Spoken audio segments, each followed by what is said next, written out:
Greetings. Over the last couple of years, something curious I've been noticing on social media, particularly in forums dedicated to Muslim-Christian debate and dialogue, is the trend of Muslims attempting to mock Christian belief in the Bible by appealing to the 32nd chapter of Genesis, which can be understood as having God wrestle with Jacob. I see these sorts of polemics on Facebook, on Twitter, and even on YouTube. While I can understand the temptation to ridicule the story, as honestly it can seem ridiculous against the backdrop of the presuppositions of these polemicists, I would nonetheless argue that this can be alternatively understood as part of the case in favor of Christianity. So I figured I'd make a short video to briefly discuss this issue. For those who do not know, in Genesis 32, in the 32nd chapter of the book of Genesis, which is the first book of the Torah, Jacob wrestles with a man, the patriarch Jacob. He wrestles with a man, and he even triumphs over that man to a certain extent. For example, at one point the man asks to be released from a hold that Jacob has him in, and Jacob refuses to do so without condition. Then, interesting enough, after the match, in verse 31, Jacob declares, Ra'iti Elohim panim el panim, which can be interpreted as meaning, I saw God face to face. There are others who might wish to interpret it differently, but I'm happy to side with the polemicists here in treating the text as meaning that Jacob wrestled with God in some sense. Now, admittedly, on a relevant side note, certain other polemicists have noticed that Hosea 12:4 calls the man an angel in English translations, and they declare that to be a contradiction. Personally, I don't see it as a contradiction, as the Hebrew word malach can simply mean messenger, and from a Christian perspective, it is possible for a person within the Godhead to take on the role of a messenger. We might say that Jacob wrestled with a divine messenger who was also God. Already these Old Testament passages begin to sound a bit like Christianity when they're lined up together and reconciled. But putting aside attempts to reconcile Genesis with Hosea, we can just focus on Genesis for now. And we can work within the assumption that the text entails God wrestled with a mere human and that human triumphed over God. Now, even if others wish to mock the apparent theology of Genesis, I would first and foremost offer this important point. Christians didn't write Genesis. See, Genesis is a text which predates the dawn of the proper Christian faith. It predates the earthly ministry of Christ and the writing of the New Testament. Moreover, Genesis can be thought of as one of the oldest texts within the corpus of the Hebrew Scriptures. Now, this is relevant to doctrinal disagreements between Orthodox Muslims and Christians because many Muslim polemicists depict Christianity as some sort of later innovation which diverges from ancient Jewish thought.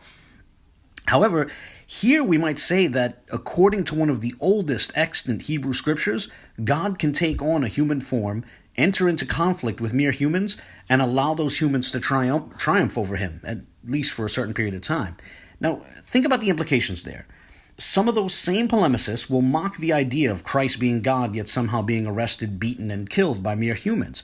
Now, I can appreciate if that doesn't make sense to you personally, but it seems a case can be made that such a concept is nonetheless found among the oldest of Hebrew Scriptures. It might not fit with your personal presuppositions or your understanding of the interaction between creator and creation, but it might nonetheless fit within the paradigm of ancient Hebrew thought.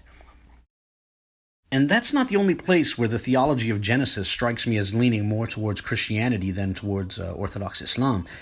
Consider for another example the 18th chapter of Genesis, which, on a plain reading of the text, has God appearing in human form to Abraham, and Abraham recognizing such, even prostrating before that form. So too, the binding of Abraham's son in the 22nd chapter of Genesis. In the oldest extant depiction of Abraham, he is led to believe that God wants him to sacrifice his own son, and he was willing to carry that sacrifice out.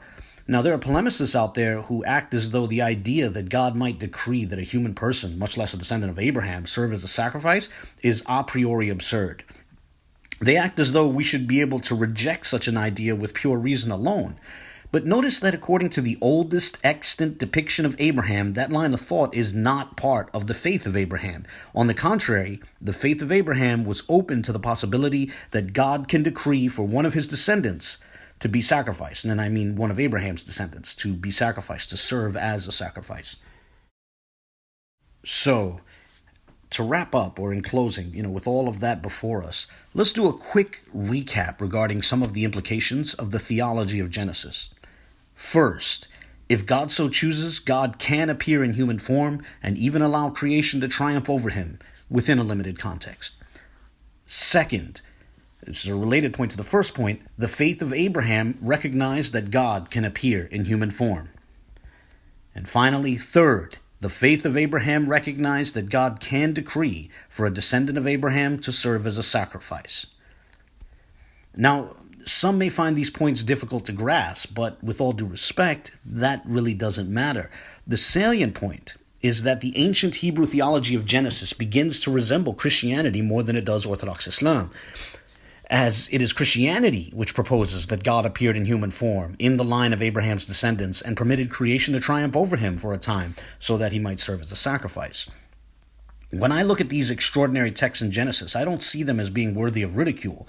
Rather, I honestly see them as making a significant contribution to theological disagreements between Christians and Orthodox Muslims.